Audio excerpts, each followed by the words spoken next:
Well, hello, everyone, and welcome to Mountain Man Monday. I'm your host, Mr. Mountain Man. This is live stream episode number 69. Today is April the 5th, 2021. I want to welcome everyone who joins me live later this evening on a Monday night, and anyone who might be watching later on the Mr. Mountain Man YouTube channel. I want to give an extra warm welcome to anybody who's new and to all those, again, who watch after the fact. I got some very nice comments from folks last week that do catch up later. I hope you and everyone else are having a great start to your week and a nice Monday. I hope everyone had a nice weekend, a nice Easter, and is hopefully enjoying some decent weather and maybe had a good time. We'll get a chance to check it out. I had a relaxing day yesterday, spent time with my immediate family, had some good food, went to church, enjoyed. It was a very nice, relaxing day. I wonder if you have any traditions that you all do during the Easter weekend and holiday. And let's see, we got a few people who have joined in tonight. Good evening, Mr. Mountain Man. Hope you and your family had a good Easter. Certainly did. I hope you did as well. And football fans have their Monday night. We have our Mr. Mountain Man Monday night live stream. Yes, you do. I hope you weren't worried, Foxy, or anybody else. I got in here and I got the better late than never going on here. It's I had everything set up. I would have been late anyway. Just a lot going on at the house and busy, but I was all ready to go. And then I plugged in my light to the USB strip, which it can't handle, which messed up the computer. And the only way to fix it was to reboot it, which took an extra like 5 or 10 minutes. So blah, blah, blah, blah, blah. I messed up. So anyway, thanks for being patient with me, everybody, tonight. Thank you again, Foxy Wolf. I hope you're having a great start to your week. Nice Monday. AZ Rock, hello, everyone here. I hope you all had a wonderful Easter. You as well. I hope you are doing well. And everybody, we got Jennifer Rathbone here. Hello, Mr. Mountain Man, everyone. Hello to you as well. Fellow Western North Carolina here with me. Foxy Wolf saying hello. Hey, Faye. Hello, Mr. Mountain Man and all. Hope everyone had a happy Easter. Sure did. Hope you did as well, Faye. Nice to see you in the chat tonight, and hope all is well down in Florida. Kentucky Girl. Hello, Mr. Mountain Man. I won't be able to stay long tonight. Glad I got to catch you. I missed you last week. Yeah, I know my time is a little late and probably not super opportune, but you know, you can catch up later. And I hope you had a great Easter. Let us know how it went. Hey, Paulina Maria is here. Good evening. Good Monday evening. How was Easter? How was the weekend? What did you do today? Worked and today, but over the weekend, Easter was great. Like I mentioned, had kind of just a relaxing day with the immediate family. Went to church, had some good food. We made a ham and some sides, did a Easter egg hunt. Watched some TV and some movies, just enjoyed and relaxed, just purposely had, kind of a relaxing day and took a break from all the rigmarole that happens every single day. Like Saturday, I was repairing the seal on a door, so which is new. It's disappointing. I think I mentioned it's only a couple of years old. It's an exterior door I had Home Depot contractors install, but the seal at the bottom is already torn and water was coming in the house, which was disappointing. So I had to take the door off the hinges, bought one on Amazon, put it on, followed the instructions to a T, and it didn't install perfectly. It didn't seem like user error. It seemed like the product wasn't that good. And then the microwave debacle and fixing some parts on that. So Sunday was a nice time to kind of take a break from all that. Hey, Mr. Mountain Man, happy Mountain Man Monday to everyone. You as well, Larry. Hope you're doing well. And seeing your comments on my new Eclectic Candyman video yesterday about the prop rod. Yeah, I don't know why the Mustang. Maybe that's like a throwback to always use the prop rod and not use the hood struts, which is a pretty simplistic part, but I like them. They clean it up, and that prop rod didn't work that well on my car anyway after I had changed some stuff. Let's see here. Everybody's saying howdy, howdy, howdy, howdy, howdy, howdy, howdy. Let's see. Oh, had a great Easter. Spent it with my 3-year-old grandson. That's fantastic. Yeah, anytime, I think it's just a great day to unwind, spend time with family, and take a deep breath and enjoy. We here in Western North Carolina had beautiful weather yesterday. and sunny, clear skies. Very typical of spring. Now, we did have a cold snap midweek, and I have a news article speaking to that and some of the impact that that had. But yeah, I mean, we were down in the 20s at night, which, depending on where you are in the country, that may not seem like a big deal. But I mean, we're into April, late March into April at this point, and to have those kinds of lows is a little bit below normal. That's more like a January low, but took it in stride. Hey, Mr. Mountain, I thought maybe you didn't want to come inside on this beautiful day. Glad you're here. That's the truth. I was outside earlier. I put down some. I waited for the cold snap to pass, and I put down. I basically did overseed with the.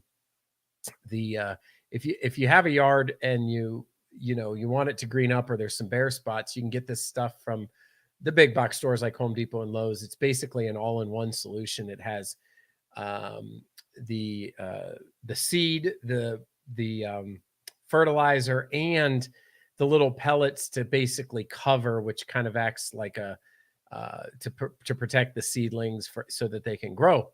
And I put a bunch of that out. Actually, yesterday I took a little break, even though I said I wasn't working. It was still relaxing me. I put all that stuff out, started watering, and then I was watering after today in the evening. So yeah, it was a beautiful day, and I'm sure over there where you are in Nashville, it was as well.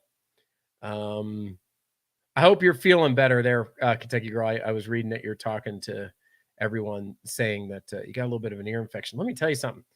Ear infections stink. If you've never had an ear infection in your life, I had them as a kid. A lot of people do have them as kids, but I had one as an adult.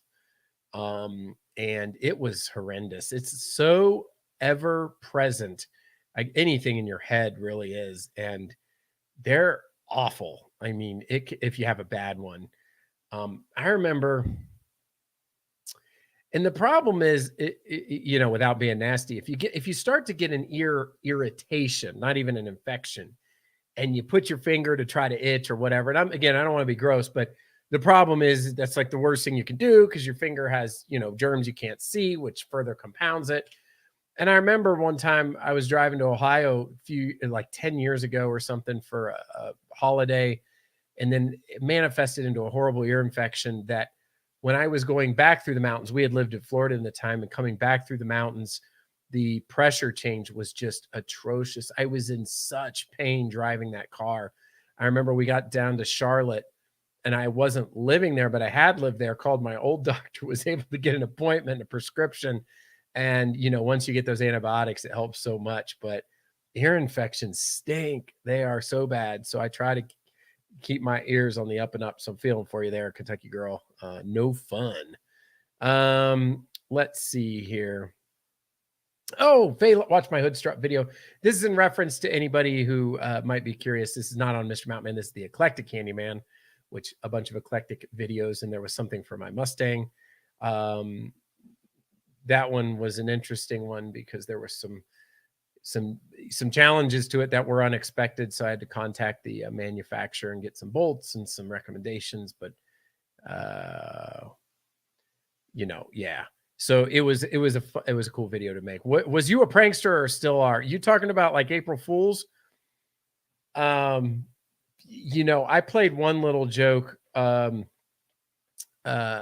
with my wife that kind of worked, saying that there was an issue and we had to fill out an incident report, and she was, I called her on the phone, and we were, at this place, and they were filling it out because, somebody had gotten hurt.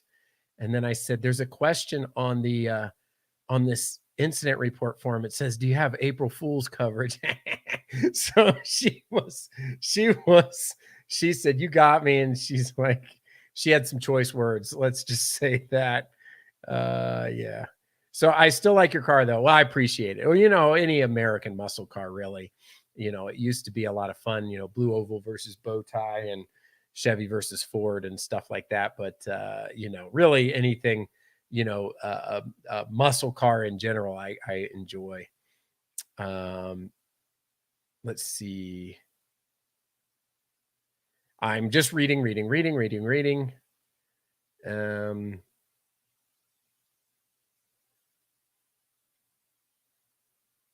Yep. Hope you can get. Sorry, I'm reading, and I know that's like dead space. I apologize. I was trying to find where that. Hope. Yes, I hope you get that ear thing straightened out. My daughter had an ear and throat infection. They put her on antibiotics. She had a severe reaction to them, so now her whole face and body broke out bad. That happened to one of our kids once, Larry, as a kid. But I don't know how your daughter is, but this was years ago. One of our kids broke out so badly in like hives. It was very temporary. But when we took her to the doctor, I swear parents were scared. They were scared, like, because the skin looked like so broken out. And so, but I don't know what it was a real one-off kind of experience. Everything got better. I have iris that are trying to bloom already. They are right against my house. The sun hits her most of the day. I haven't been able to grow. I do enjoy plants and growing things outside. When I lived outside of Charlotte, years ago, our first house, the back side of it had a ton of sun, and the soil was favorable. And it actually was in South Carolina, because if you look at Charlotte, it borders North and South Carolina. And I had created a rose garden. This is before we had kids, so I had lots of time to tend to it, and I could prune it and I could treat them well. And I'm telling you what, I had the greatest. Well, if to me it was the greatest rose garden. That thing would constantly bloom a dozen different colors because I had planted a bunch of different plants. We had no problems with rodents or beetles or anything. It just was super favorable. It was on the back of the house that got hit with the western sun. So on a hot day, it would just sit there and bake it, which roses love. I tried to plant a rose garden in Florida. That was a lot harder. It's not that there's not sun, but boy, oh boy, the insects and the diseases and the humidity and the everything made it really hard for me to grow. I never was successful. They always died. They always had problems. It was a pain in the rear. So that was a little more disappointing.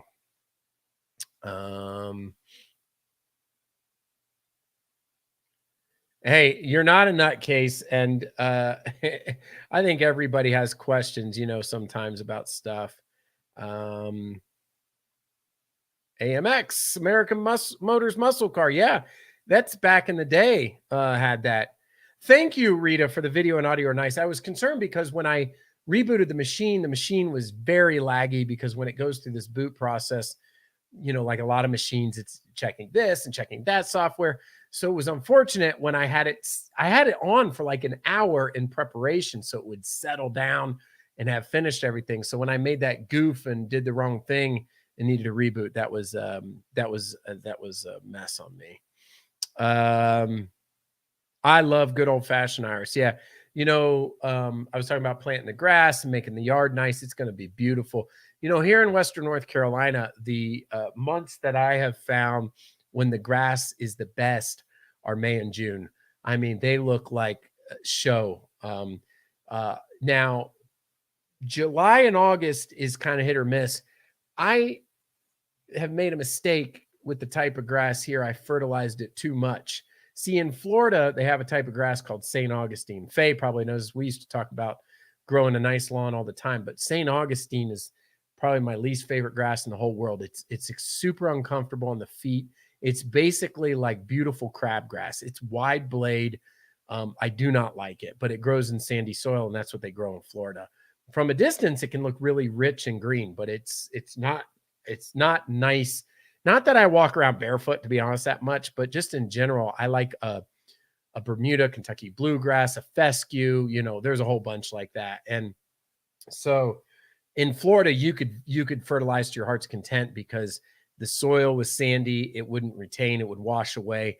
But here, you definitely got to be careful, because I kind of was on that kick of, fertilizing every 45 to 60 days. And that's too much. Last couple of years, my second application of fertilizer, I kind of started burning the grass out from too much, probably nitrogen. And so, in Western North Carolina, the grass is delicate. So that fertilizer that came on the grass seed, I'll probably let that settle and do one fertilizer this year, maybe in May or June, and leave it alone. And even when I fertilize, because I've learned my lesson, I mean, it's so delicate.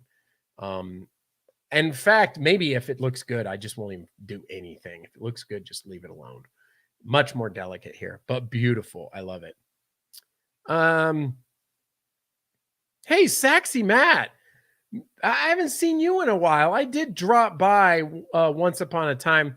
Sometimes I'll get a notification that you're, about to start up some music. And, for those of you that don't know, this is a regular, Sexy Matt early on hasn't been around here in a while. So welcome back and good to see you. Hope you're well. And I know I have uh, stopped by your live streams before, and some folks I've seen um, what they call AAA and I think Dan the Mountain Man, and there's some other folks that hang out over there I've seen before. But anyway, I hope you're doing well. And if you like music, check out Sexy Matt's channel, Living Like Larry. We went to Gettysburg over the weekend. Have you ever been there? I have not been there. My sister has been there. I would love to go there.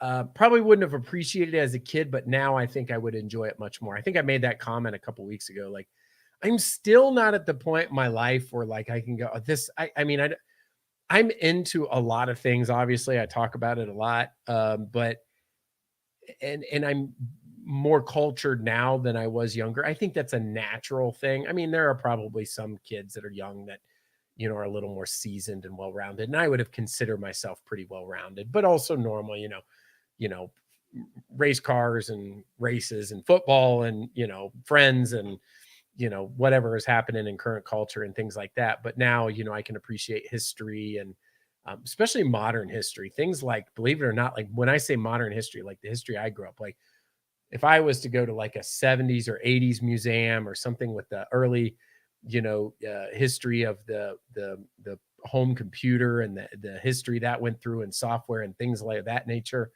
I love that kind of stuff. Like there was a great mini series on AMC called Halt and Catch Fire. And to this day, I rarely have seen anybody who has watched that show, but it was absolutely fantastic. Kind of took place during the 80s, fictitious about the kind of the advent of the home computer and the internet and the drama around it was pretty good. One of the actors, I forget her name, it's the lady who played as the Terminator in the newer Terminator movie with the blonde hair. She was the one of the main actresses in it, and so that was an excellent movie. So yeah, back to Larry, Gettysburg, I would enjoy that, but I'm not at the point yet still where I can go to like an art museum and like look at like pottery and paintings. I'm still like a little like, now I like paintings to buy or art to buy, like something for the house, but like to go, I'm being transparent. I have a hard time. Like I'm just still a little too like go need something to intrigue me to be that settled and just look at some painting and ooh and ah at it. I don't know. But I respect the history. I just don't, it doesn't entertain me. But Gettysburg would be cool. I love rose bushes, but I never had luck with them. Yeah. So again, I'm 1 for 1, 1 for 2, 1 for 2, whatever. 50%, batting 50% on the roses there. Have not tried here. Here, we have deer everywhere. This is a really unusual thing. I mean, we have deer, turkey, and bears. And the deer are ruthless. I mean, when it comes wintertime, I want to grow hollies, and they eat all the hollies. So you'd say, oh, it's the berries. No, they eat all the leaves. I can't get the hollies to grow. Many types of flowers and shrubs won't grow. There are certain types of hollies that do seem to work because we have some tall holly trees. But in fact, if you look back on my Instagram, I took this really awesome picture when it had snowed of the berries and the holly with the snow. It was a really cool picture. But I wouldn't even dare planting roses here unless it was on like the porch or deck or somewhere, something closed that the animals can't get to easily because they just eat everything. I spent over $100 on a series of those holly shrubs, and those deer. And I put the deer away and all that stuff, and it kind of works. But if you forget and all of a sudden they get hungry, like if I turn on the front porch light at night and just peek outside, sometimes at like if I'm going to bed late, it's like 2 a.m. All of a sudden you'll see like 4 deer look up and just stare at me. And then they just go back and they keep eating my plants. And I'm like, get away. And so anyway, like I bought my wife for Easter a couple of hydrangea plants, and there's no way we can plant them in the yard. They have to be potted, and they won't get that big, but the blue ones, but they yeah, kind of crazy.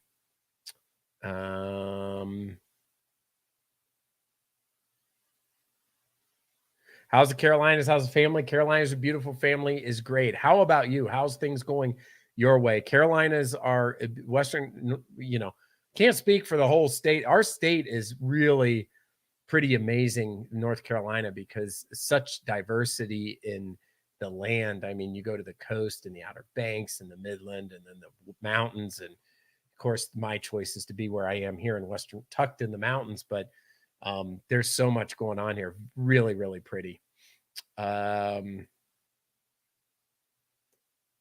Yes, a pain to grow. Yeah, getting I think Faye might have been referring back to my grass conversation, but and one of the things is, just one of the tricky things I've learned, I'm still not good at this, is I've learned this. Just because they sell it at Lowe's, Home Depot, or wherever doesn't mean it's going to grow in the yard. Like, you might go at a time of the year and and you're up north and they're selling palms. And so most people would say, well, if it's a palm, it's a decorative palm, it's probably got to go inside. Unless you live in Florida, you can plant them outside. But, there are certain plants that look really cool in a nursery or really good, but just the soil or the sun or, whatever, the big box stores didn't really pay attention to what zone they were really supposed to be sold in. So they've got them, they look cool, you take them home and they just don't last. So you kind of can't trust that everything that's being sold actually will work very well. Hey, everyone, make sure you hammer the thumbs up. The Easter Bunny's not going to thumbs up it for you. I appreciate that, Foxy. Thank you so much. That is really nice of you. And living like Larry's first time there. Hey, I just realized, he's triple L, I'm triple M, L, M. Who's triple N, triple O? We need everyone. Hey, Mike, how's it going? Hope you're doing well. Hope things are going well down for you there in Florida. I know you enjoyed a bunch. I can't remember. I don't think it was Mike that asked. Somebody asked me, do we get pollen on the cars? And I did notice on Saturday there was a thin film, nothing like Florida, but nothing like Florida. But there was a thin film of pollen. Now, here in Western North Carolina, depending on the elevation, some trees are blooming at the lower elevations, and then the higher you go, the farther delayed that they are. So things are starting to look very beautiful. Yes, you cannot over fertilize because of the sand in Florida, and so the practices in Florida do not pertain here in North Carolina. Mr. Mountain, this week I attempted my first shorts. Fantastic. I have shorts on right now. Let's see. Can you see? Yep, there we go. I usually wear shorts around the house or if I'm lifting or working out. The only time I don't wear shorts, obviously, is if it's winter and I'm going out for extended. I always wear jeans or whatever. But even if it's really cold outside, because the house is comfortable, I'll wear shorts. And then if I go to the gym, because I don't want to have to take off any overpants, like whatever on the outside. But yes, it is getting warm and it is getting nice. And that's why it's called road rage. You can do steroids can do a number on you. Yeah, I think there's a conversation going on about the earache or the ear infection. Ted Deborah Harrison used to go to Gettysburg every year. I had no idea Pennsylvania was such a beautiful mountainous state. Yeah, I think I recall once mentioning, used to go to Pocono Raceway growing up. First NASCAR race I ever went to was actually at Pocono Raceway. And so again, when you're a kid, you don't appreciate the things as much. But as I recall, yes, the Poconos in that area, I mean, that's Appalachia stretching all the way up to that part of the country. And it is beautiful in eastern Pennsylvania in parts. Scranton, Wilkesboro, Pocono, that area up in there. There are some beautiful mountains up there. I don't, obviously don't live close to that area, But if people do and they want the mountains, that's the place to go. I'm so silly. I just put on shorts. Help me out and said I had to take the space out for it. Hyperlink and actually make it a short. Busy here. Moving to Florida. Parents are closing on a house on Thursday. I'm following them. Great. Which part? Southern, central, northern? I used to live in central Florida. Yes, that's fantastic. We got a few people on here from Florida. So we talk about Florida a lot. Sorry you're late. You're not late. You're here whenever you want to be here. Glad to have you here, Hope Faith. Hope you had a great Easter and weekend. I certainly did. We've been talking about it a little bit. Let us know how you are doing. And as always, appreciate the kind comments. I pretty much spent 2 days on the battlefield. Oh, beautiful place and beautiful monuments everywhere, but very sad. Yes. Yeah, I didn't realize or hadn't reconnected the dots. Rita might know that. And the reason I say Rita is because I thought, I'm saying Rita, but I don't know. Maybe Foxy Wolf. I don't know. The Trail of Tears. I know Foxy Wolf would know about this, but I said Rita too, because I thought Rita had mentioned this a long time ago. I went to Cherokee and went to the museum, and a lot of it is about the Trail of Tears. I didn't realize. Oh, I know why I said Rita, because Andrew Jackson was the one who initiated like the what is it called, the Removement Act or something. I'm messing it up. He's the one that basically said they got to go out to Oklahoma. Horrible. I said Rita because Andrew Jackson lived in Old Hickory, where that was his name, and Nashville, and we've talked about that a lot. That's kind of in that area, so that's why I was saying. Yeah, sound like a good son following your family. Saxy's going to be down the road there from Foxy in Georgia. Yes, best wishes to you. And what's up, Mr. Mountain Man? How you doing? How's your Easter? It was good, and everything is going great. Let us know how you are doing. We stop at all the Civil War battlefields that we are close to when we travel. Gettysburg was just different. Yeah, and I'm sure up and down the East Coast, there's probably quite a bit of that. Passing by Foxy 2.5 hours away. Living like Larry wants to move to Florida. Now, I have told you guys, this is not for Saxy Matt. This would be more for Living Like Larry. I hear it often. I heard somebody, so I'm a Steelers fan. I was listening to Steelers Nation radio today when I was watering the grass, and they were talking about players and somebody who had gone to Jacksonville and all this. And one of the guys from Pittsburgh said, I can't move because my family's here, but I wouldn't mind Florida. Anywhere from 70 to 100 all the time, all year round would be fine with me. There is this notion of what's called a halfback. And I'm not talking about football. I'm talking about these are people who move from northern states, Ohio, Pennsylvania, New York, New Jersey, Connecticut, Illinois, wherever, move straight to Florida. It's a novelty. They send postcards. They put pink flamingos in their yard. In fact, if you see pink flamingos in Florida, it's probably not true Floridians. It's people that move there from another state, and they're like, I'm in Florida. I should put a pink flamingo in my yard. It's pretty bad. But I don't know. If Faye or Mike put pink flamingos in your yard, let me know. But I always saw it as people that thought it was cute once they moved from New York down to Florida and like, I'm going to put pink flamingos in my yard, which I thought was always silly. But the people that move straight down there, it's novelty at first, show off, but then it sets in and they realize that their roots call more to them than they thought. That doesn't necessarily mean family. It could be culture. It could be temperature, especially seasons. And so when I hear people that are not native Floridians say, I'm going to move to Florida and I will love the heat nonstop, something after a period of years, and it's different for everyone, seems to call people back. Not back to where they went. They are halfbacks. And guess where they end up? North Carolina. Actually, the halfback is usually, they consider like Georgia, South Carolina, North Carolina, Virginia. You've come all the way to Florida and then you move halfway back. And so a halfback is somebody who does. But then there are lots of people that do move to Florida. They just, they get a condo or they get a house and they just, pay somebody to mow the grass, do stuff, don't clean your own car, go to the car wash, have everything done, and just live, a nice, comfortable life, where you're not sweating all the time.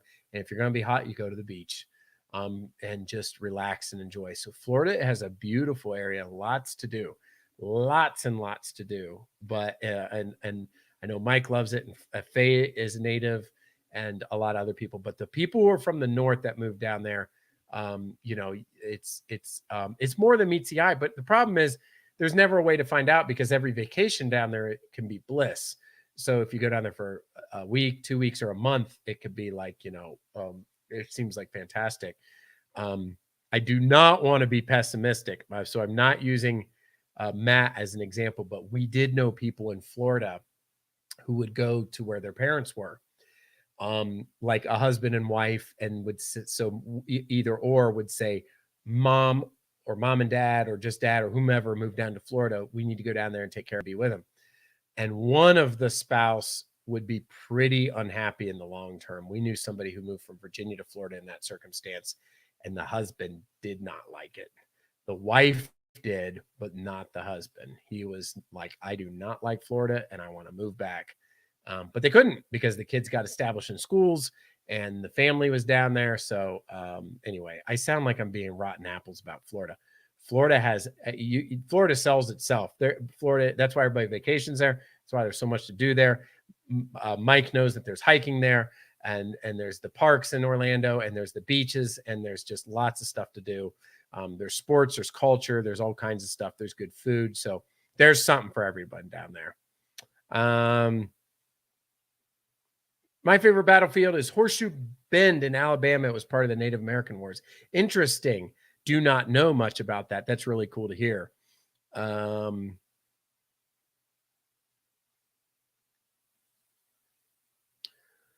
bum. This is the question of the day. Did you finally get the microwave fixed? Yes and no. That thing is not going to be the end of me. And now people are going to criticize me and say, maybe you're really not the eclectic handyman. Maybe you should leave it to somebody else. I replaced the switches that were broke, that when you would open up the door and the microwave would turn on, which, by the way, the magnetron did not go. It was not dangerous. There's multiple safety switches. I bought the part.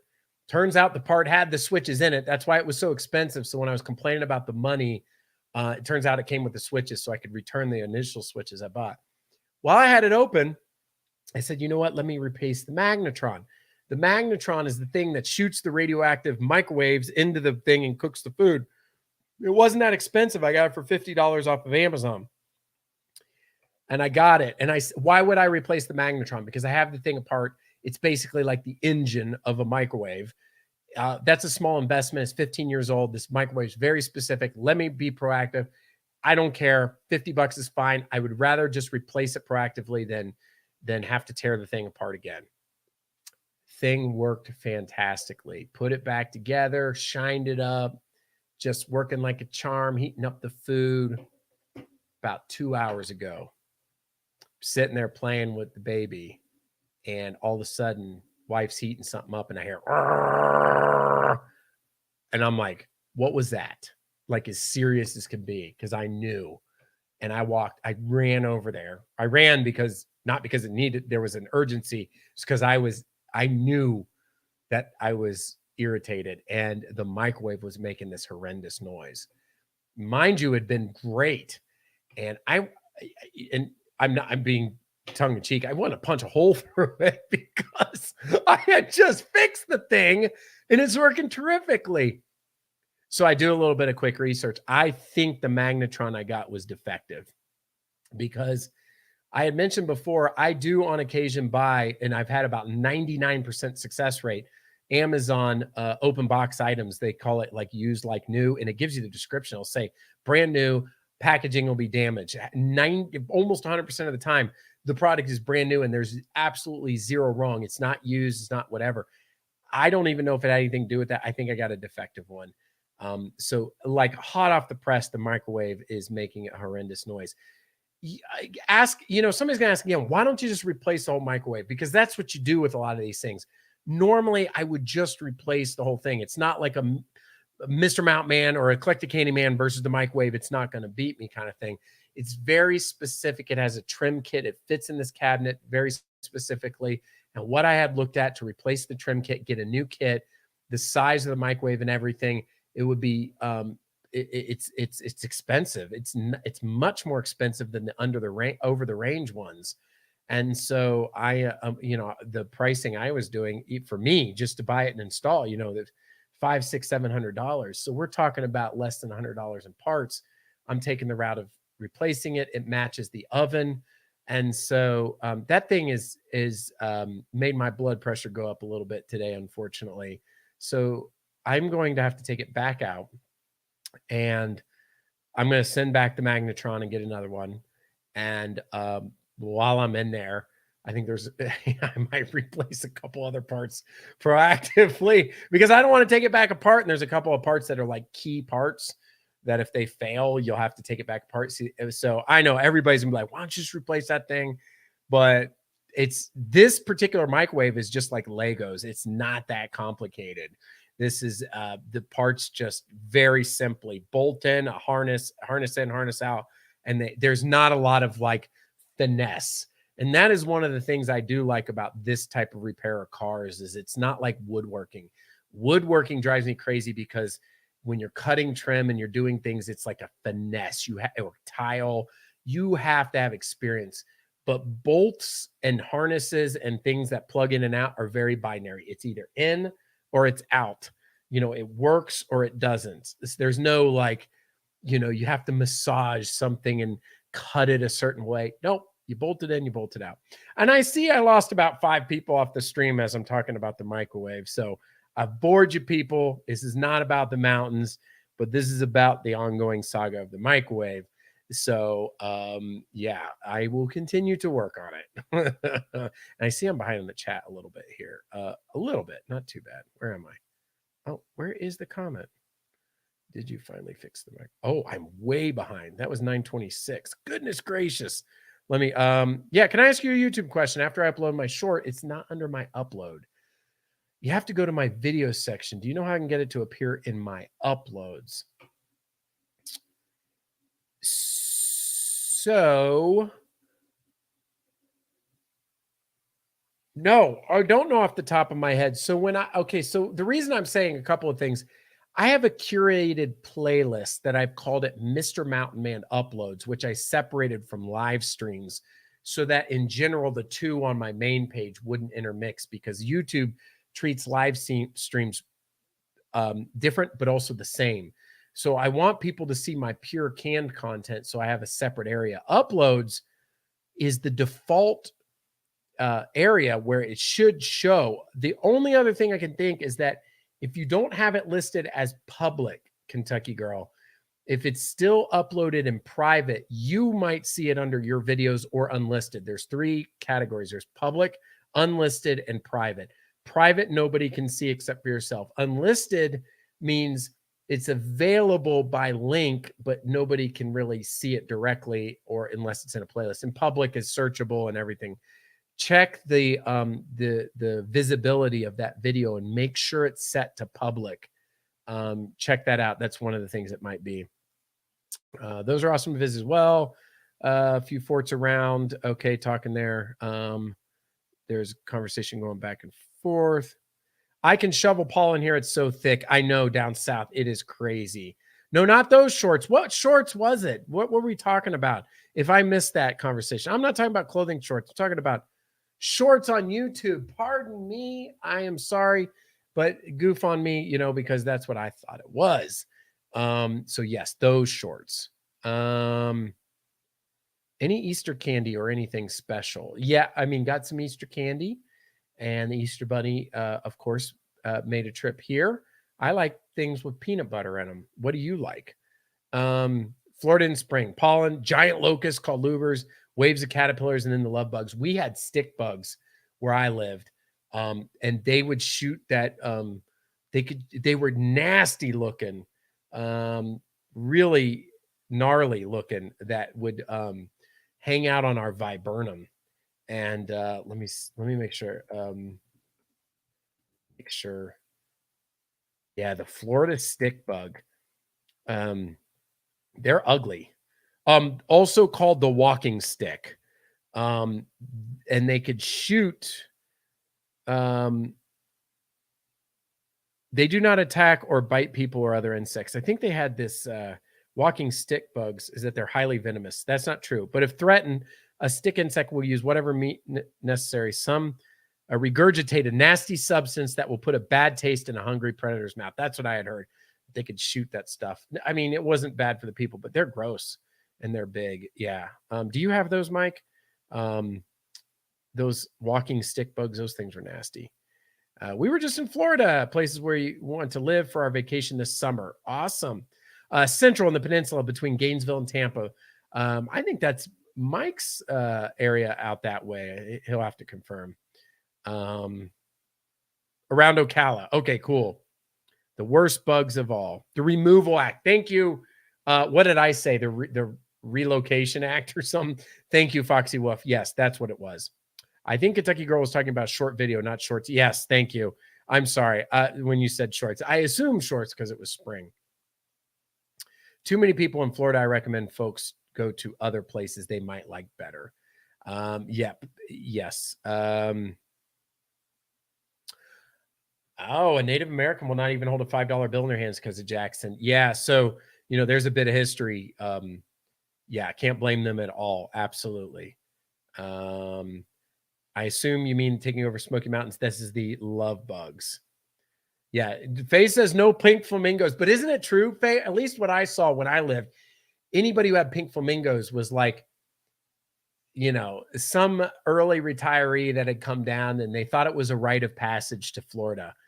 And like, oh, that way when, Bob and Sandy from New Jersey come down and visit, they'll see my pink flamingo. I don't know. Like, this is crazy.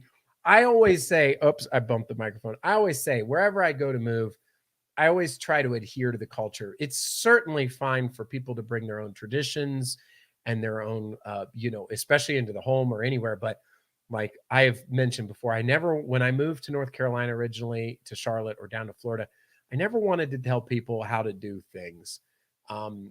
Because that's their culture and that's the way they did it. I remember I mentioned this story before that I was weird that I came from North Carolina to Florida or South Carolina to Florida. Most people were from like the Northeast. So you had a lot of people from like New York, New Jersey, and Connecticut. And, you'd hear a lot of people like, well, New York would do it like this. And New York pizza was like this. And New York, this is the way we did it. New York, it was like this. And it was like, you know what? I-95 will take you right back up to New York and you can go right back because this is Florida and this is the way it is in Florida. This is how folks do it here. And so I always tried to, try to yield and learn the culture of wherever I would move. Nowadays, everywhere is such a melting pot. So you get a little bit of everybody. Like here in Asheville, I'm always amazed when I meet somebody who was actually born here. We have one kid that was born here, but for the most part, a lot of people are transplants. We're in an HRA, NHRA, and an HOA, so no lawn stuff or signs except for Christmas decorations. Yeah, I know Faye has had some bouts with her HOA. I've always lived in an HOA. I've never. I like an HOA for the most part because they do keep the neighborhood orderly and looking nice. So, you don't buy a piece of property and you have somebody with, car up on blocks and burning trash and having parties and 50 people parked on the lawn. And I don't know, I might be describing a great scene for some folks, but in order to do that, you got to live where, you're not, bumping elbows with your neighbors. You got a couple of acres and stuff like that. I'd be happy moving to your area as well. Yep. There's a lot of nice places. Just the only thing I always tell people is do the due diligence. Like, we took over a year doing a massive amount of research and location scouting. It sounds very sophisticated, right? But like using city data online and forums and I'm using like all these like technical terms, but literally coming down here doing like reconnaissance, like what, staying in hotels and going to all these cities and looking at all these places and driving around and, really, really, making sure exactly where we want to be. Even people that don't have young kids, knowing where good school systems are because property values are higher. and making sure you're not in a high crime area. Everything is public data now. You can find crime maps. You can find, if something's going to be rezoned. You can find what type of zoning there are. You can find, proximity to things. There's so much information. I remember over on, what was it, Yankee in the South or somebody else I was watching, and they had mentioned that they had heard of people, and I don't want to misquote, so I think it was them, but they too get a lot of people that ask about moving to like East Tennessee or Gatlinburg, Pigeon Forge because they love it. Just like literally packing up like a U-Haul and showing up, but then finding out they didn't have a job and it was very expensive, and really getting in a rut because they didn't have a plan. It's kind of crazy. If you heard that about somebody that was like 18, 19, 20, be like, you got a lot to learn in life. But somebody who's like 30, 40, 50, 60 or more doing something like that, that's risky. Some might say adventurous. To me, I'd say unplanned. And with life, that's a tough thing to do. Doing okay. Got arthritis really bad in my knees, hips due to health issues. Prayers, please, because when it gets bad weather here, I'm in severe pain. Nothing helps. We definitely, and that sounds awful. Faith, I hope that things do get better for you. And I forget if I've heard if humidity or dry weather does better for that. Love to be closer to ocean and mountains. Yep. I did not know that about the Foxy. Yes. Definitely keep you in your prayers. I thought it was sad. The last remaining Wind Talkers got an award at the White House and they had to stand in front of an Andrew Jackson portrait. Yeah. I think there's a lot more evolved sensitivity to things like this, and we'll continue to see, certain historic individuals, have monuments and things be taken down, potentially because of things like this. My wife's grandparents moved there 30 some years ago, and I haven't even visited Ohio again since. I didn't know where there is, where you went. I know I'm behind in the comments. Yes, changing the $5 bill. Cherokee removed from their lands as well. Yeah, but as the history I know is that some of the Cherokee embedded themselves deep in the mountains to prevent from having to relocate, and thus the continued population here in the part of the Carolinas and Tennessee. Is your microwave your Eleanor like the Shelby and Gone in 60 Seconds? If it was only that cool, it's the same color, the stainless steel gray like the Eleanor. But love that movie, by the way. I saw that in the movie theater. I own that movie. I don't watch it like all the time, but after a few years and I haven't seen it, I really enjoy that. That was when Nicolas Cage was in his prime.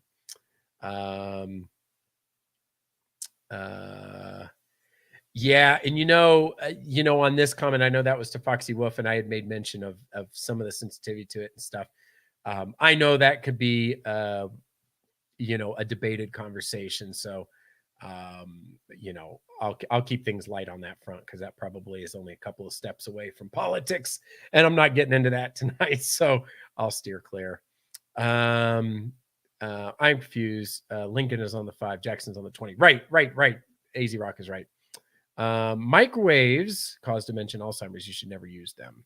Oh, and hello, Lily Grace. I hope you're having a great start to your week and a nice Monday.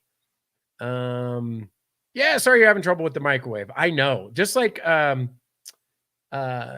Like Larry said, it's like, it's my nemesis recently. The death box. Yeah. Actually, there's a lot of good science about it on if you want to dig into the microwave and how they work, and stuff like that. Toaster oven or air fryer. You are never boring.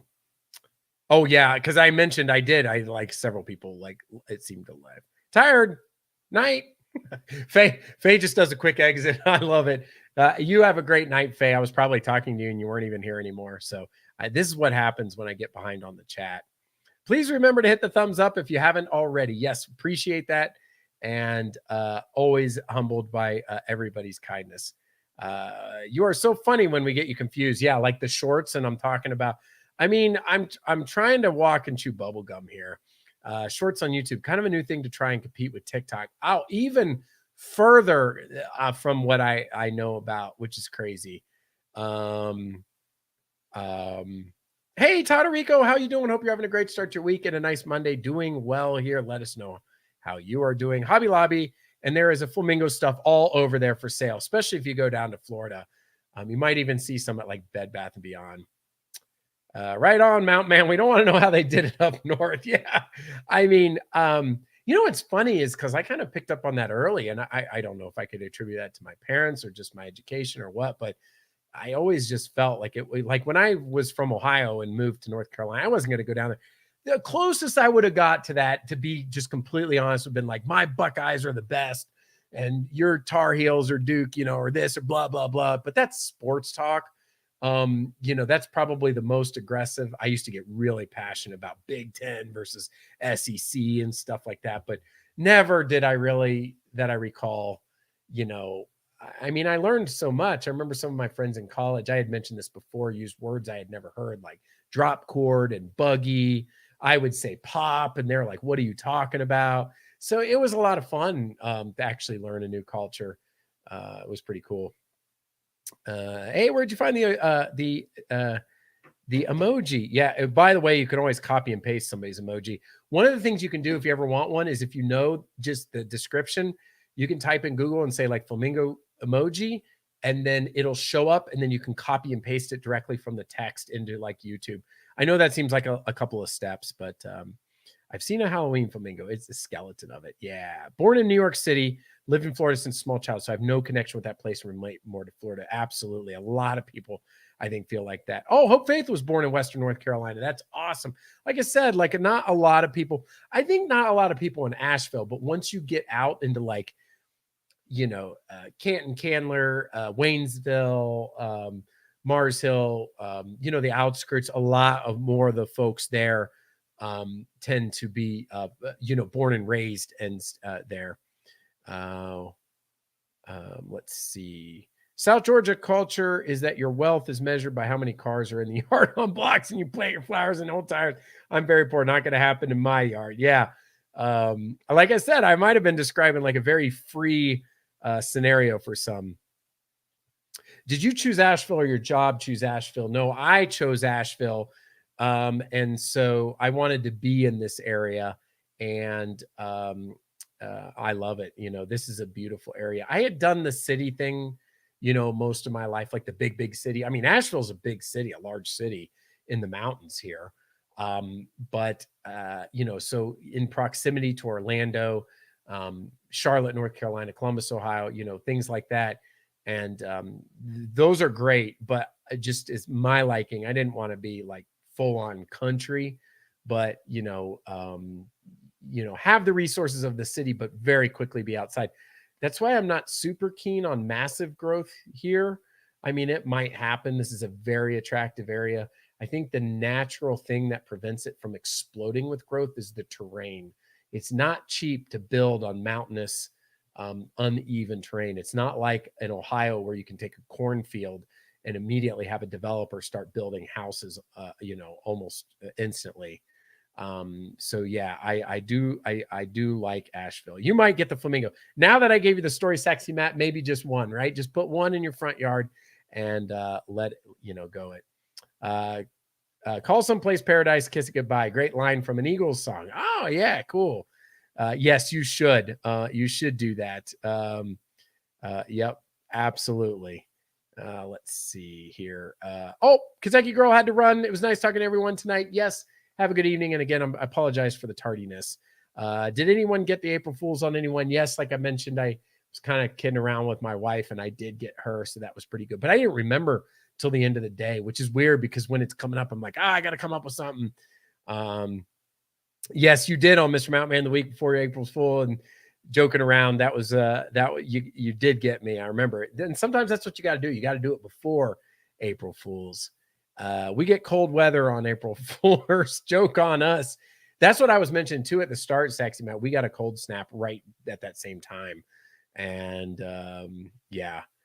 we love Asheville. Maybe move there for retirement. Like I said, you know, it's a tremendous place here, and a lot of places I think you jumped on after my whole spiel, but if you back it up a little bit or watch after, I talked about the due diligence, spend a lot of time. There's a lot of factors. I think even I had one other thing I'll just repeat is that even for retirees, it's important to know like school districts and all this stuff. It's because the better school districts and the better locations are going to have better property values. So it's not about resale because you say, well, I'm retiring, I don't really care. And that's a true statement too. Be where you want with the views or the location or how close to proximity to this or that. But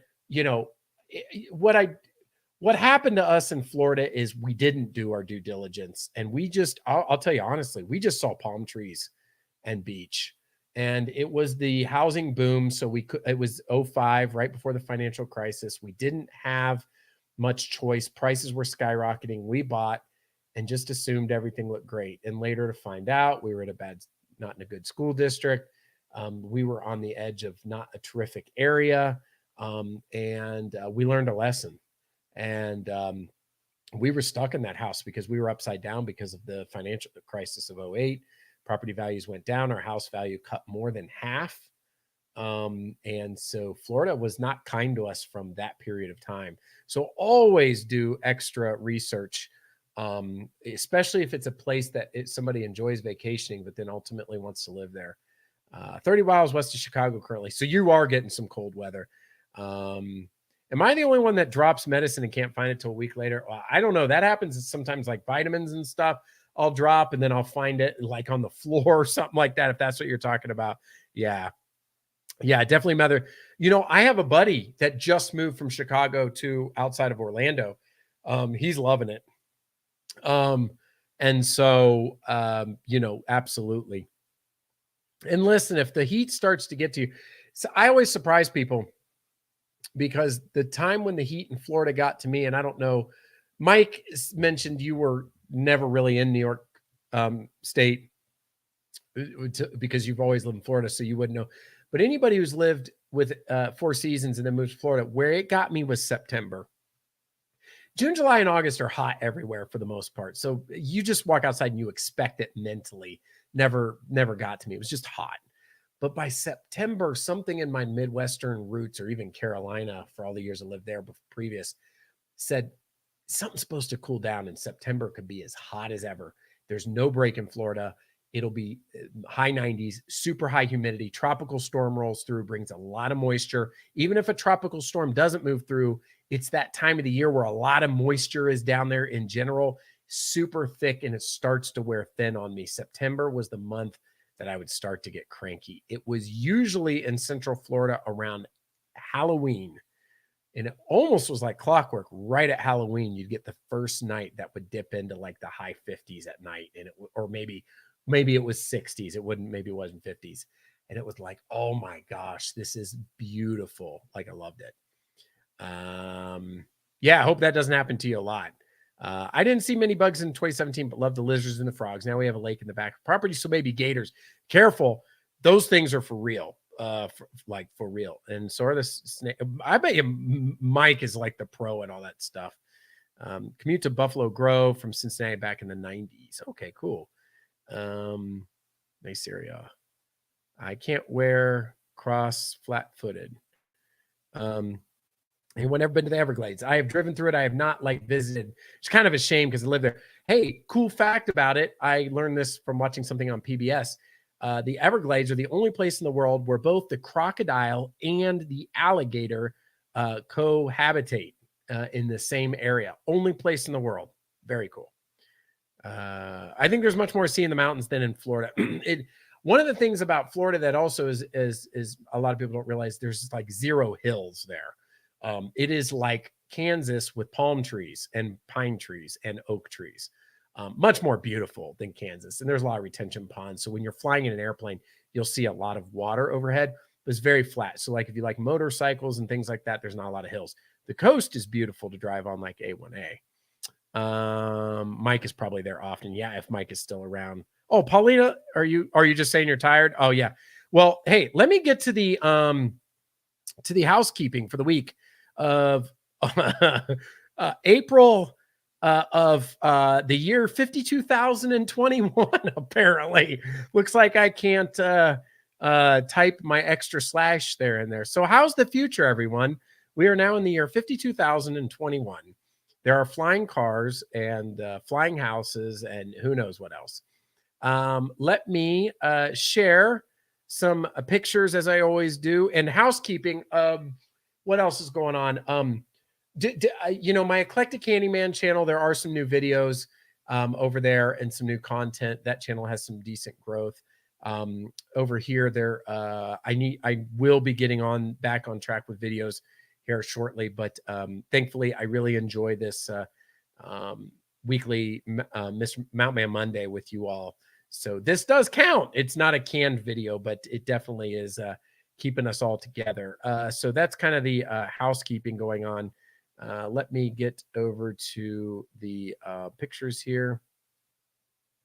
All right. So first up, what do we have? We didn't have much this week. I already showed you guys the burgers last week. So yeah, all we have is me sitting here in a mostly empty gym late at night, taking a picture from the distance, saying hello with my mask there. And that bar was from whatchamacallit, deadlifts. I was doing my back. That was a back workout. Hey, I got the same hat on right there. Pretty cool. I don't take a lot of pictures of myself in the gym. I was just sitting there out of breath. And I was like, let me share something with the community. That's literally what was going through my head. And then this is if you have the sound on, it's, not right now, but if you go back to it later, just very peaceful. Yes. Nice little stream, says Rita. And it was just pretty. And so I thought that was nice. I need to get some more pictures of the mountains on there. Things are blooming. I should take some more pictures. So a little bit light on the old Instagram there. Most of the stuff was from the week previous. So that's it for housekeeping for the week.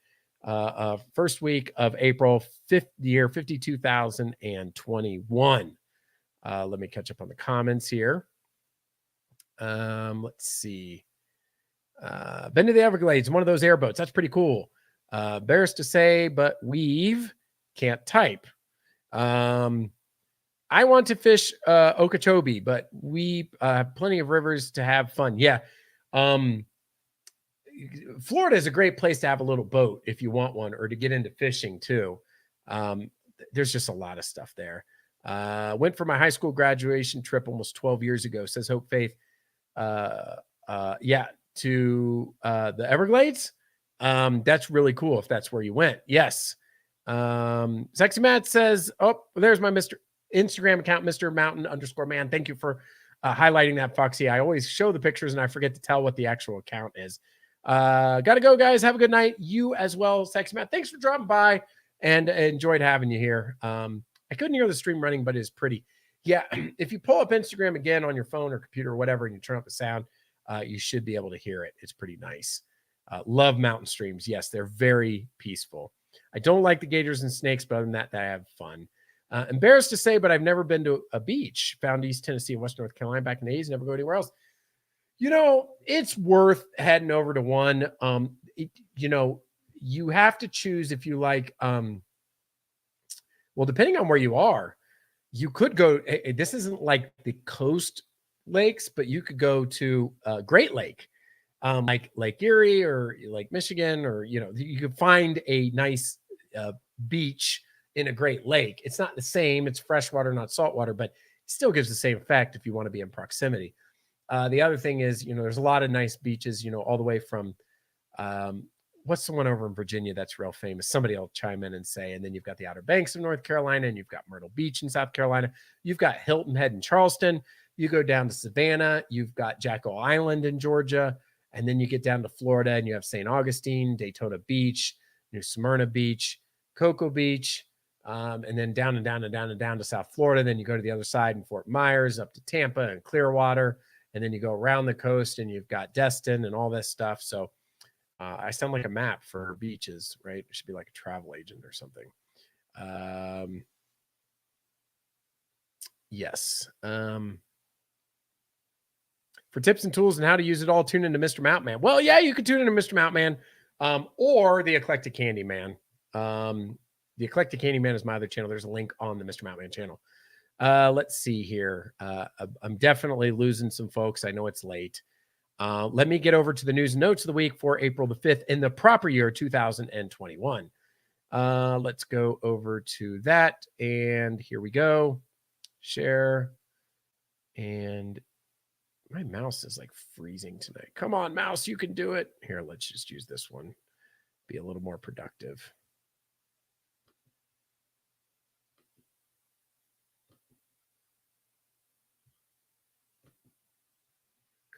Here we go. Here we go. Here we go. All right. Let me get the banner out of the way. All right. Let me make sure I don't have any comments I'm missing. Oh, there we go. Yes. The Eclectic Candyman. Yes. Presque Isle. We were talking about that last week in Erie, PA is really beautiful. We were, Ted and Deborah Harrison, I don't remember if you were here last week and we were talking about that. But yes, it is beautiful. The only thing about that is it's really cold. You have to go and like wait till July or beginning of August, and then the water's plenty warm enough. Let's check out the first article of the week. Asheville restaurants. Staffing crisis comes at crucial time as capacity rules relax. Oh, by the way, quick tangent, as I always do famously. Last week I made mention that, I was kind of guessing because there's a little bit of attrition, in the live stream, and I wasn't sure if folks had liked the format, and I'd gotten some positive feedback. But I had also received some positive feedback.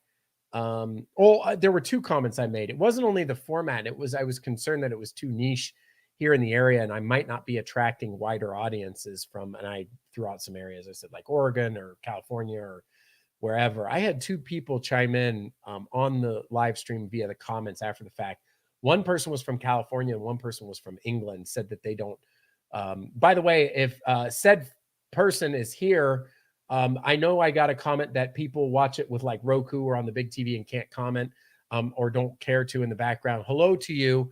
And if you are there, I hope you're having a nice evening. But I did get some nice comments that people watch it after the fact and do enjoy it. So I guess I just take some of the attrition to the fact that it is after 10 o'clock on the East Coast. A lot of the folks that join this are from the East Coast, and this is late. Some people will get up at 10 o'clock. Yeah, 10 o'clock, 6 o'clock in the morning, 5 o'clock in the morning. We've heard people say they have to get up at 4:30 in the morning. This is late for folks. For me, it's not. I have to wait till the family's done and, kind of settled away so that I can join you all.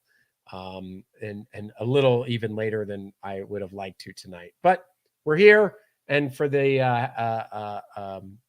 folks that are here, I do appreciate it. All right, so let me read you a little bit about this. By the way, if anybody is in the restaurant industry or has firsthand knowledge, I would love to hear the feedback. But basically, the gist of this is recently the governor relaxed capacity restrictions for state bars and restaurants. So as of about a week ago, restaurant, breweries, wineries, and a few other can up the capacity 75% indoors, 100% outside. Bars and entertainment venues increased to 50% capacity indoors or outdoors.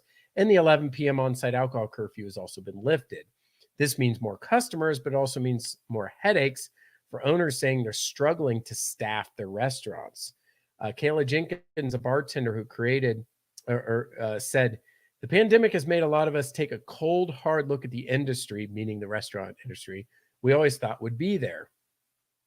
She left the industry. Her chief motivation for leaving was finding the stability the pandemic robbed. After almost 11 years in the industry, I saw it crumble before my eyes.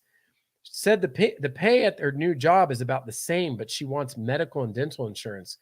Fewer than a third of the nationwide restaurants offer such benefits, according to a 2019 survey.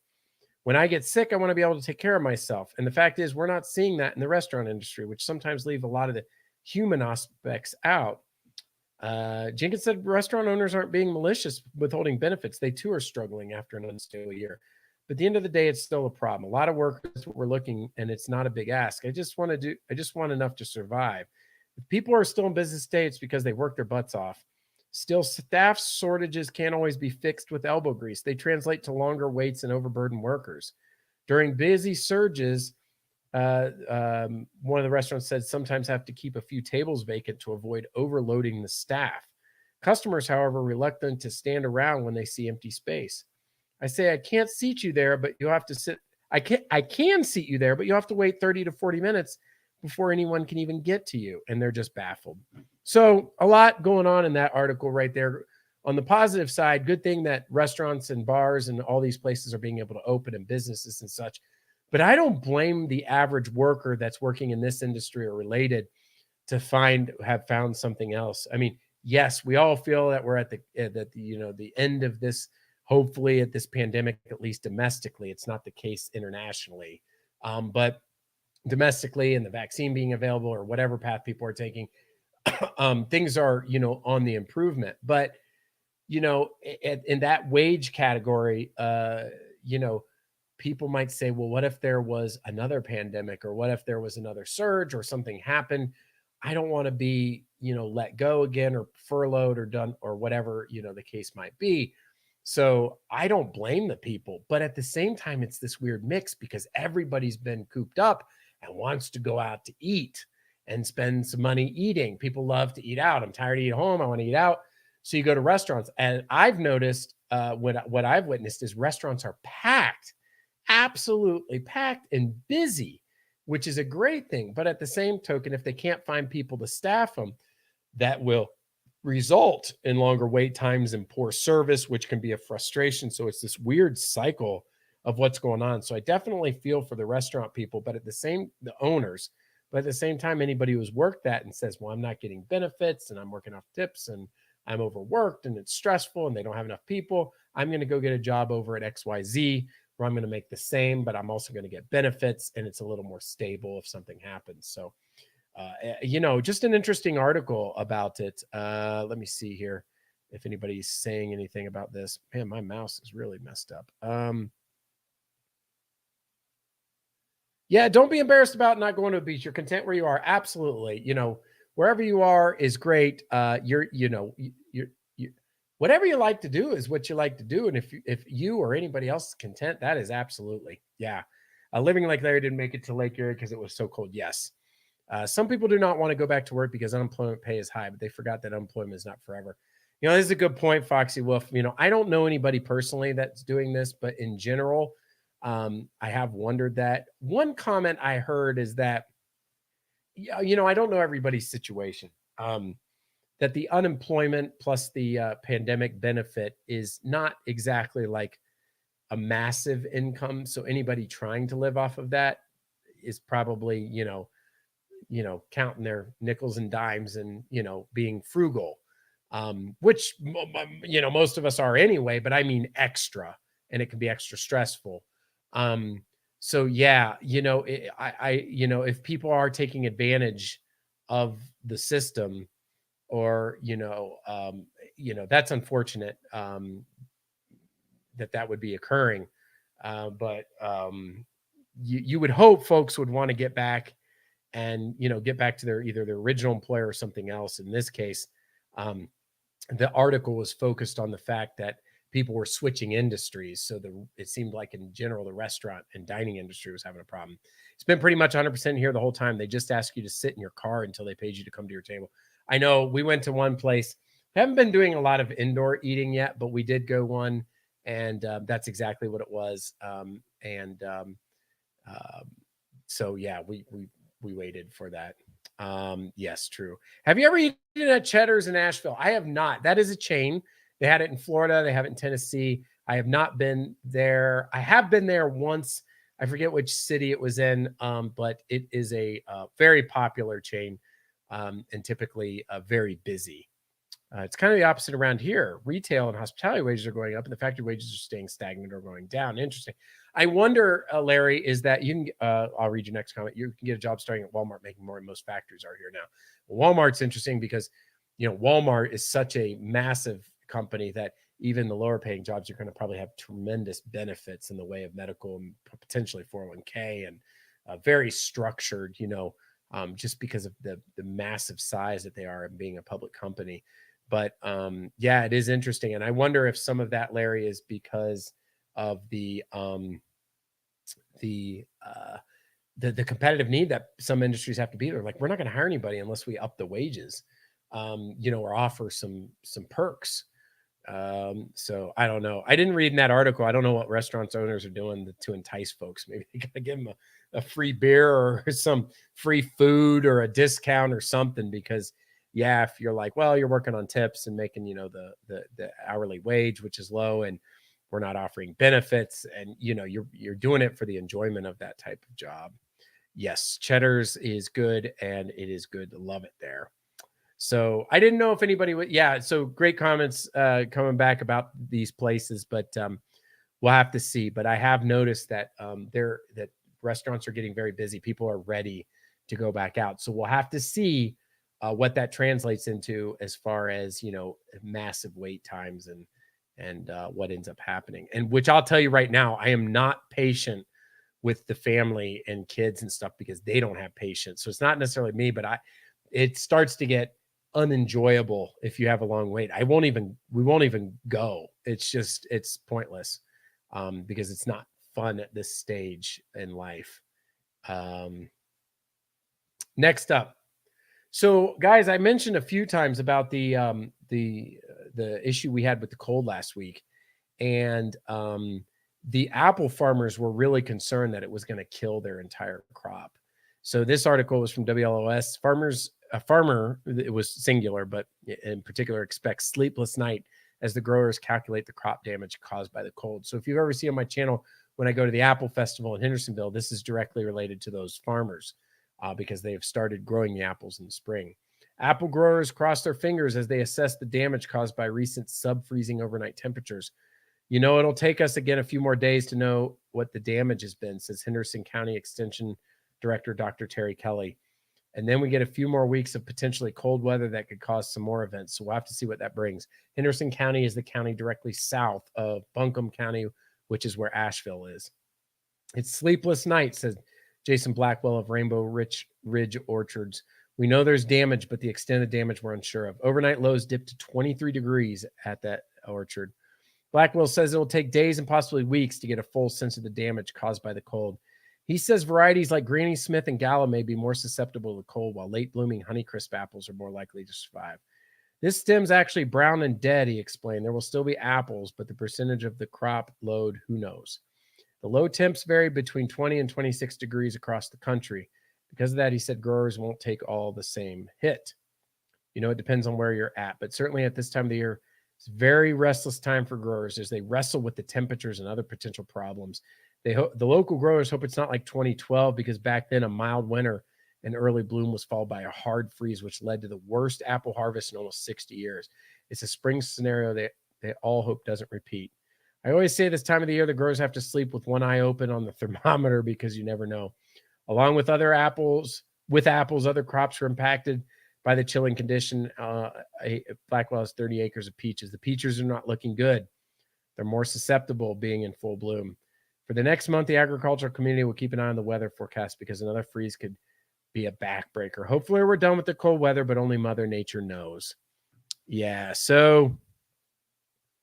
Oh, hey, our show, our story. I hope you're having a great start to your week and a nice Monday, and that your day at work was okay and not too bad to get the week started.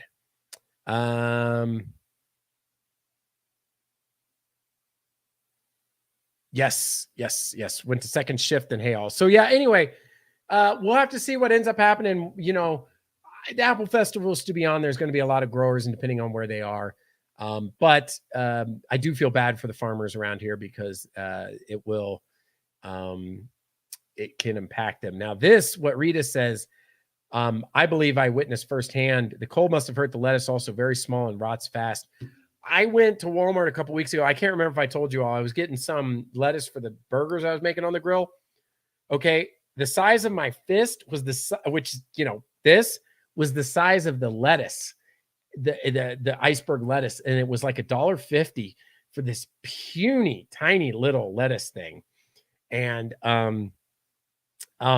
normally the heads of lettuce are massive, or like the size of my head. I do recall one thing. I was at Walmart that day, and there were only like 6 heads of lettuce left.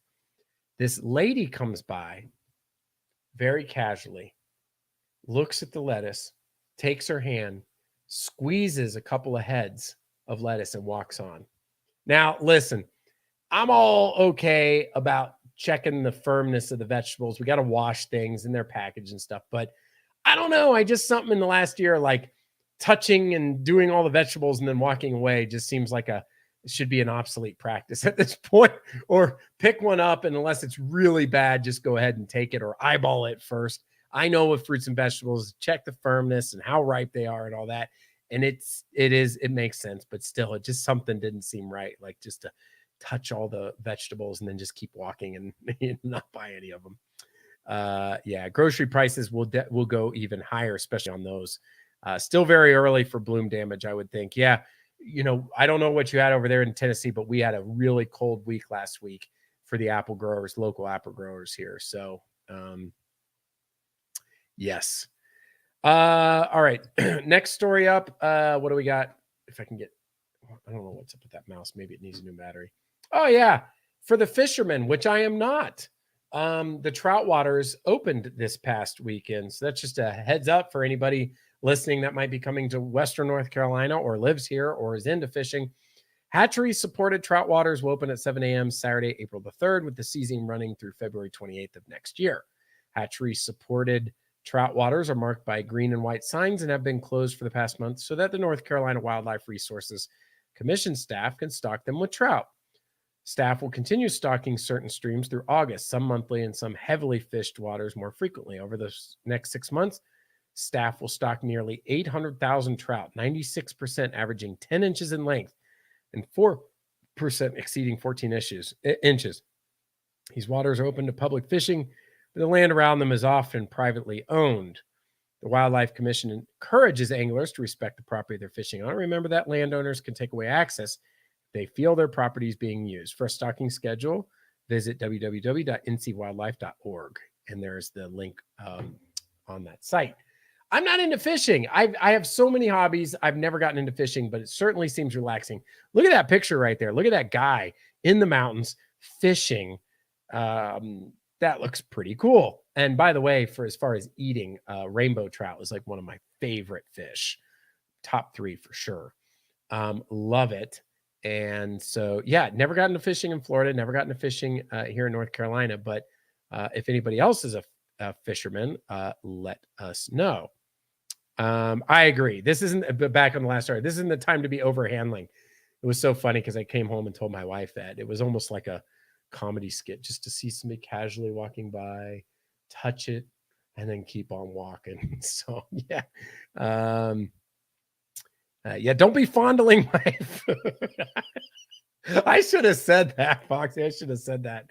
I don't even know how to fly fish. Yeah, that's what I should have done. It got down in the high 20s one night last week. Yeah, it was in the low 20s here in the mountains. I've seen a few fishing in the creek next to my house. Yeah. Well, hey, it sounds like you're allowed to tell them Hope Faith. Like, yeah. Don't like the trout. Too many bones. That is true. I don't know how they do it at some places. They can, what is it? Debone it or whatever. You still might get a little one in there, but the taste is pretty good.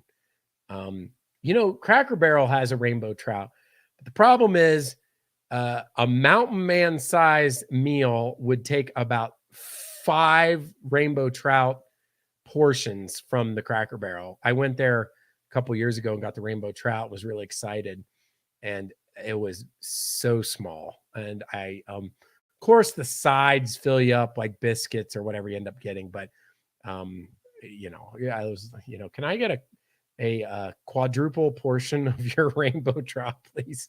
Yeah. If it doesn't have a cork in it, I cannot fish with it. Right. Yeah. Only with a bobber. Okay. So perch and walleye fishing, maybe my favorite fish. And if my dad was here, he would talk about it too. Lake Erie perch. I'm sure Larry's had it. Maybe he's sick of it. I love the taste of Lake Erie perch sandwich. So when I go up that way, definitely always eating a Lake Erie perch sandwich. Absolutely delicious. I like it more than rainbow trout. I love Lake Erie perch. Love it, love it, love it. I don't even want to take off that comment because I like it so much. You're reminding me of something I really enjoy. Catfish here, yum. Yeah. Some of the best catfish I had as far as the breading, because catfish itself might not have such a strong taste, at least in my opinion, was at Paula Deen's at the island. I went there for the first time about a month and a half ago, and their catfish was delicious. Alaska whitefish, I've eaten it. But I don't have much to say on it. Do not eat any freshwater fish, period. Only eat seafood. Okay. I like both. I like to fish if they are biting pretty good, but I get bored easily. And okay, yeah. I'm sure it seems like something I might enjoy in like 20 or 30 years from now. I see it all the time. We were at Kroger's last week, and this couple picked up every single pack of steaks in the display. Yeah. There's all these restrictions about toilet paper. You can only have one, and even still today, or paper products and all this kind of stuff. They really should have had signs during the pandemic, like, please only touch what you're going to buy as best as possible. Yes. Oh, the yellow perch is delicious. Absolutely. No salmon. Okay. I do enjoy salmon. It's a very healthy fish too. I just had to throw a few bags of it out of the freezer the other day. It was in there too long. Yeah. Lake Erie perch. So if you can get now, sometimes it's kind of expensive. You go to some of these restaurants and they play it up a little bit. You get a perch sandwich, it'll be like $15. But as long as they put enough pieces on there, this is really good. I love seafood too, but I'd put our perch up against any of it. Very good. Yeah. All right, let me get technical about it. So if freshwater fish, I get it, seafood, but like to me, seafood is everything: fish, crab, shrimp, mussels, like all squid, octopus, all that kind of stuff. Is there something where it's not called seafood or something like that? I don't know. Educate me. Never had perch. It is good. Yeah, and it is like up there in the lakes. Catch my own perch. Friend has a boat. That's fantastic. That's really cool. Yeah, so love it. And so if anybody's into Western North Carolina fishing, again, that looks like a peaceful picture right there. Yes, that is seafood to me. I consider perch seafood. Okay, I want to make sure I wasn't missing something. Like, it's not called seafood. It's called fresh aquatic food or something like that. I go with grouper, black and red fish, yellow snapper. I like most types of fishes, especially prepared well. Speaking of chains, there's a chain called Bonefish. If any of you have all been to it, they have tremendous fish there. So it's not an upscale restaurant, but it's not an Applebee's either. It's somewhere in between. Went to it in Florida. I went to one years ago in Asheville before I even lived here for my wedding anniversary one time with my wife. Can't remember what year that was, but yeah, I went there. Okay, refer to the same seafood, same as you. Well, maybe we can start a new trend. We'll call it aquatic fresh food. But yeah, it is seafood. Yes, grouper is delicious. I only eat saltwater fishes. Okay, yeah. 1970s with Dad, Dale Hollow Lake. All you can eat walleye every day. Ooh, that sounds good. Walleye's good too. I have a video of a boat trip. Hope wasn't a good fishing day. Awesome. Okay, and wrap things up. Here's the weather for the week here in Western North Carolina. Highs in the 70s pretty much every day. Lows in the 40s and 50s. Very delicious spring-like weather. Looks like we'll get some rain later in the week, so I won't have to water the grass. But several beautiful days in a row, and it looks like the weekend, we'll see how it goes. Yeah. So got to get back to Dollywood again since we have those passes. So got to check that out. All right there, folks. So there you have the news and notes for the week of April the 5th, 2021. Wanted to make sure I read that correctly. All right, back to the live stream. Wrap things up here in a few minutes. Nothing better than Wisconsin fish fry and walleye and perch. My father-in-law is a chef and specializing in Spanish cuisine, and he's made some stuff before that of types of like seafood mixture with like octopus and some other stuff with like a vinegar and a base, and it's just super delicious. So like I'm not real into exotic foods, but like even run-of-the-mill foods of other mainstream cultures, to an extent. I've watched Andrew Zimmerman and stuff like that, but there's some just delicious seafood out there. Always next time. That's right. Forgetting the fish. Perch fishing was rough last year, but walleye fishing was great. If you're heading to DW, Dollywood, make sure you plan ahead and have reservations. It's been pretty packed lately. Yes. We always make our reservations online because I didn't even know you could get into the park without a reservation.